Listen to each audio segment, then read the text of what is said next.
ମୁଁ ବର୍ତ୍ତମାନ ପଳେଇ ଆସିଛି ଆମ ଗାଁକୁ। ଆମ ଗାଁରେ କାଠ ଚୁଲିରେ ରୋଷେଇ କରାହେଉଛି। ଦେଖ ବର୍ତ୍ତମାନ କାଠ ଚୁଲିରେ କଡ଼େଇ ବସିଛି, ସେଠିରେ ତେଲ ପକା ହେଉଛି, ସୋରିଷ ତେଲ।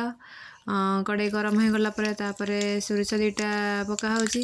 ଦେଖ ସୋରିଷ କେମିତି ଚୋଟ ଚାଡ଼ିକିରି ଛୁଙ୍କ ମରା ହେଉଛି। ତାପରେ ତେଜପତ୍ର ଗୋଟେ ପକାଇଦେଲେ, ତାପରେ କଟା ଯାଇଥିବା ପିଆଜକୁ ଟିକେ ପକାଇଦେବା। ତାପରେ ପିଆଜକୁ ତେଲରେ ଟିକେ ଭଲସେ ଭାଜିଦେବା।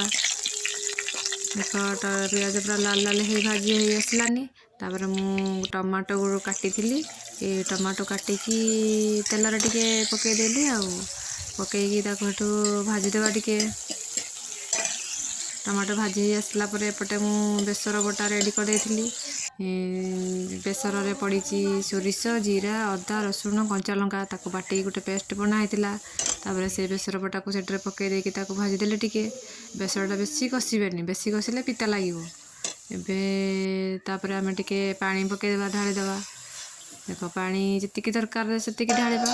ପାଣିଟା ଫୁଟି ହେଇ ଆସିଲା ବେଳକୁ ମୁଁ ମାଛ ମୁଣ୍ଡକୁ ଭାଜିକି ରଖିଛି, ସେଇ ମାଛ ମୁଣ୍ଡ ପକାଇଦେବା। ଫ୍ଲେଭର ଆସିବା ପାଇଁ କଞ୍ଚା ଲଙ୍କା ଦୁଇଟା ଆଗ ପକାଇଦେଲି। ତାପରେ ମାଛ ମୁଣ୍ଡ ପକାଇଦେବା।